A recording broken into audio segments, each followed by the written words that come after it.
Boa tarde, pessoal. Tudo bom com vocês?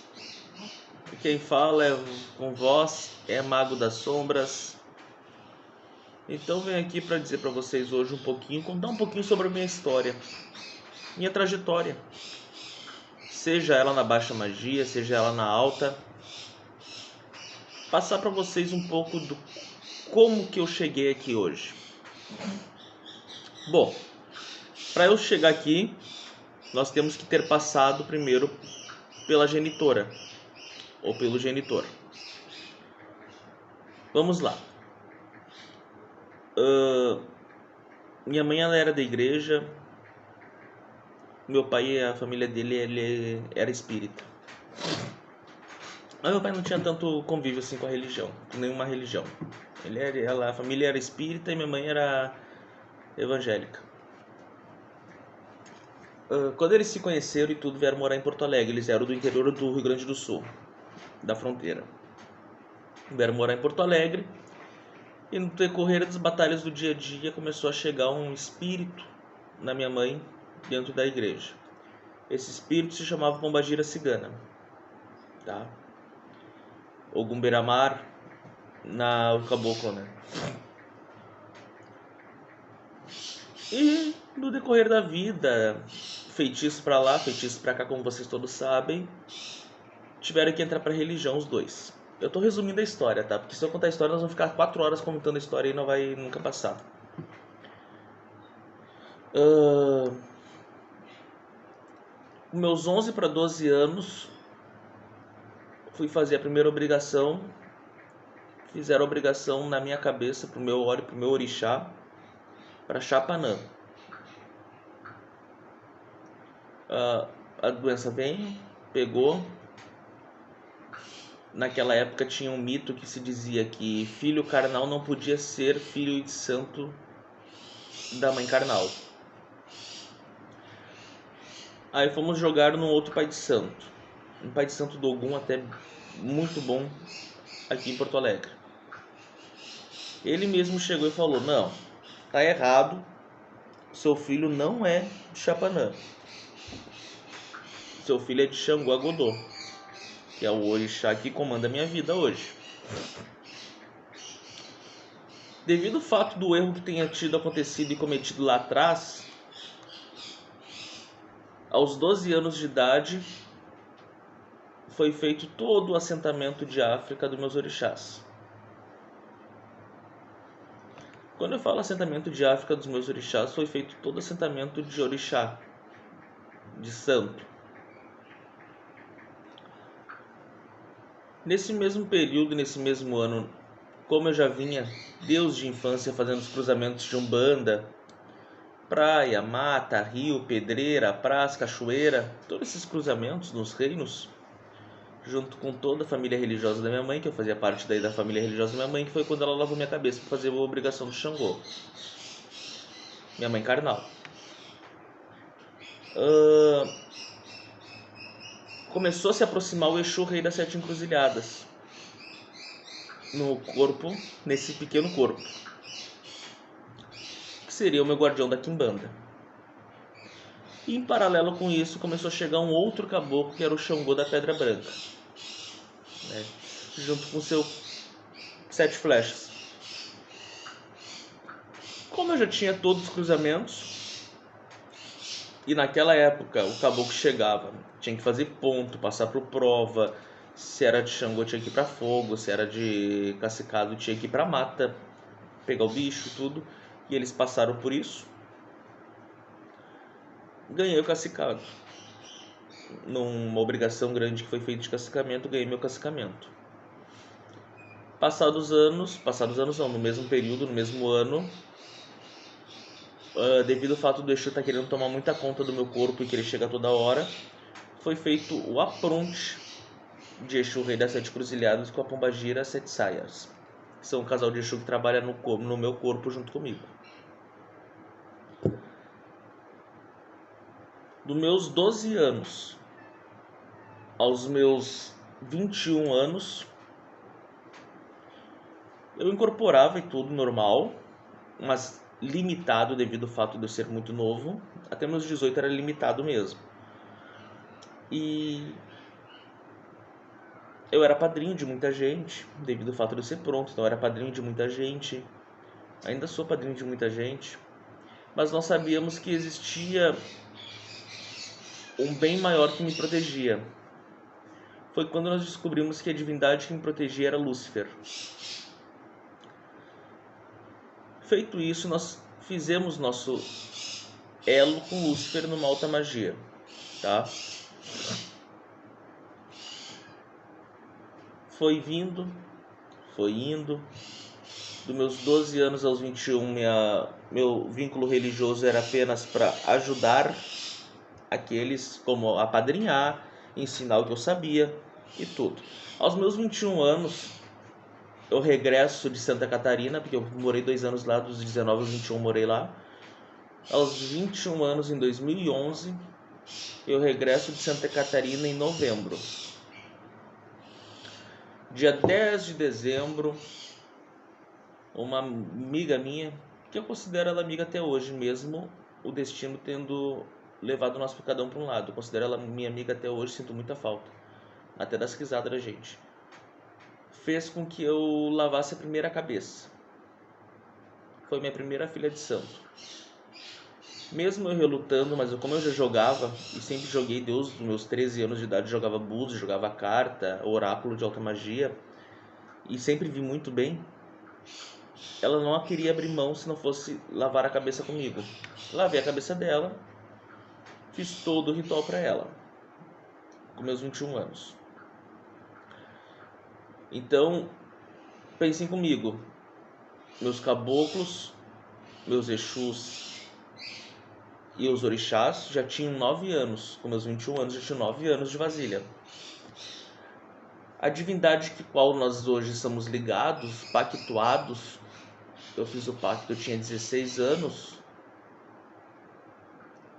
16, 17, 18, 19, 20, 21, fazia 5 anos, tá?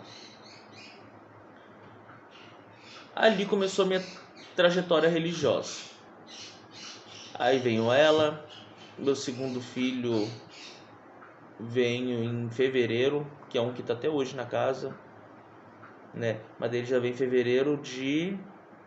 quando eu tinha 22 anos, fevereiro de 2012. Fevereiro de 2012. Foi onde veio meu segundo filho. E assim venho vindo a casa. A linha religiosa. Nesse percorrer desse caminho, eu saí da mão da minha mãe de santo, fui para a mão de um outro pai de santo aqui de Porto Alegre. Fiquei pouco tempo, porque passei por um mês lá, 1 mês e meio, 2 meses no máximo. Eu achei maravilhoso e tudo, mas devido ao fato de das matérias eu e ele discordar de formas, de atitudes, não estou falando do lado religioso dele, estou falando discordância de forma de pensamentos. Me retirei da casa dele, passei por uma outra casa, mas isso aí agora faz 3 anos. Passei por uma outra casa que também era de Xangô, mas só passei e voltei para a mão da minha mãe, santo primária. Foram 4 meses fora da casa e da bacia com o fim, mas foram 4 meses ao qual eu precisava de um aprendizado extra-muro. Quando eu falo extra-muro, é por causa que a gente às vezes precisa, é por isso que muitas vezes eu levo o pessoal nos rituais de alta magia, de baixa magia comigo, em outros templos, para eles verem e conhecer, porque tu precisa conhecer o que tem atrás do teu muro. Tu precisa olhar a rua, e tu precisa muitas vezes conhecer o teu vizinho e o que ele tem dentro de casa e pode te ajudar e te passar de conhecimento. Essa interação de vizinhos é muito boa. E era isso que eu precisava naquela época. Então, passado esse período, voltei ao meu axé de raiz. Hoje faz 20 anos, este ano faz 20 anos que meus orixás são centro. Faz 20 anos que meus caboclos são cacicados, meus exus têm obrigação. Vai fazer 16 anos isso, 16 anos que eu sou pactuado na alta magia, né? Nesses 16 anos eu fiquei um bom período sem mestre, né? Fiquei um bom período sem mestre. Hoje todo mundo que me acompanha sabe que o magista que hoje acompanha junto comigo é o mago. Mas eu fiquei um bom ano sem um bom tempo sem mestre de magista. Porque existe aquele ditado: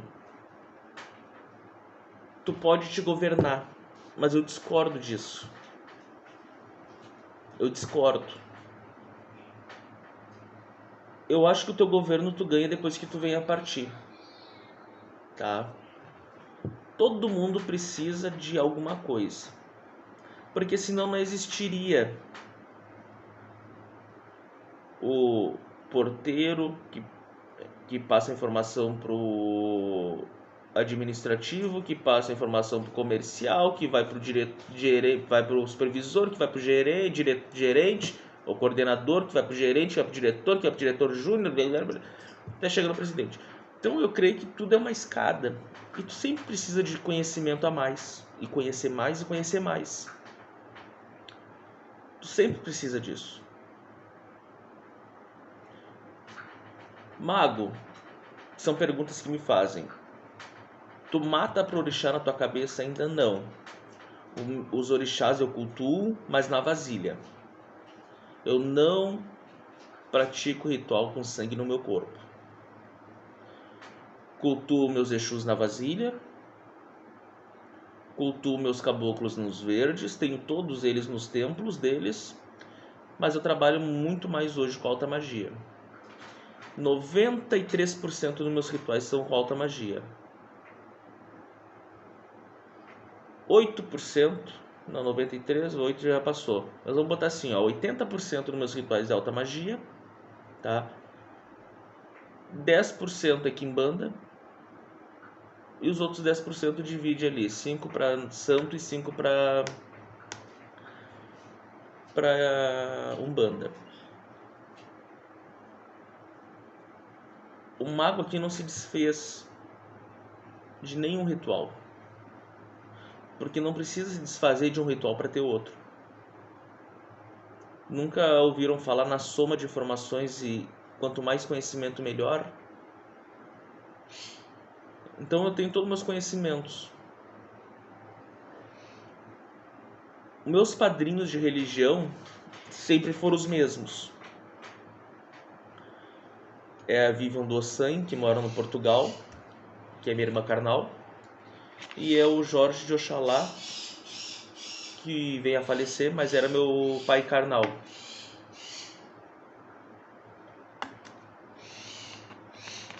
Hoje o mago aqui tem seguidores no Uruguai, na Argentina, em Portugal, no Paraguai, no Peru. Tô com seguidores com rituais de alta magia na Suíça, tá? E agora vamos para final do ano montar os altares também de seguidores em Nova York, tá? Eu ia falar em New York, eu quero falar até inglês, já viu? New York, Nova York. Mas esses daí primeiro vão vir aqui conhecer o templo e para nós fazer os rituais deles. No Brasil temos seguidores também, bastante até, inclusive na alta magia. Então a nossa linha, a raiz que eu trago, ela é uma raiz antiga. Ela é uma raiz que vem desde o nosso pacto lá atrás da alta magia até a nossa quimbanda. Ela vem de uma raiz africana, ela vem de uma raiz antiga. O mago, ele não é um mago muito velho. Eu não sou muito velho, gente, tá? Mas eu também não sou novo. O conhecimento que eu trago comigo não é um conhecimento de um guri. É um conhecimento de pessoas idôneas e que sabiam o que estavam fazendo. Porque eu conheci magistas que com um pedacinho de carvão e um símbolo no chão faziam acontecer a magia. E nesses porque eu sou muito curioso e gosto muito de esmigar informação, Desses eu tirei informação. Então a gente sabe lidar com a magia quando tem que lidar. Então um pouco da história do mago é essa. Eu sei que vai ter muitas perguntas sobre a história, mas um pouco da história é essa, tá? É um resumo da minha história para vocês. Hoje muitos não conhecem, muitos mais é o Exu Rei mesmo, sabem que eu sou mago das sombras, já vieram conhecer meu lado de alta magia, mas quando tem festas de quimbandas e eu sou convidado, quem muito vai é o Exu Rei mesmo. O Exu Rei das Sete Cruciadas, ele tem muitos amigos por aí, né? Gosto muito de visitar os amigos também, visitar outros magistas de alta magia, trocarmos informações. A gente tem uma reunião trimestral que sentamos os... A gente fala que é os maiores, né? Que a gente vai se exaltar, né? Mas sentamos alguns magistas escolhidos e ali nós trocamos informações, conhecimentos, fizemos uma reunião bacana, fizemos parte de uma ordem secreta também, ao qual poucos têm acesso a ela, só os escolhidos mesmo a dedo. E assim nós vamos indo, pessoal. Então essa é um pouco da minha história. Espero que tenham gostado um pouquinho. Curte, compartilha, chama o vizinho, chama o periquito, os passarinhos que vocês estão escutando no fundo. Passem para ele um pouco da história do mago. Eu não resumi, eu não contei ela em migalhas, em detalhezinhos. Eu não esmiucei ela, porque nem sempre foi mil maravilhas. Teve muita noite em clara, assim como tem até hoje. Mas eu estou passando uma visão geral do começo ao final. Mas se vocês quiserem saber a história toda, deixa nos comentários aí, chama no WhatsApp, manda lá, ó mago, conta um pouquinho mais da tua história que eu vou estar contando para vocês. Tá bom? Um forte abraço, recebam ele aí e axé para vocês. Axé e prosperidade. Que vocês consigam almejar tudo que vocês desejam. Um forte abraço. Até.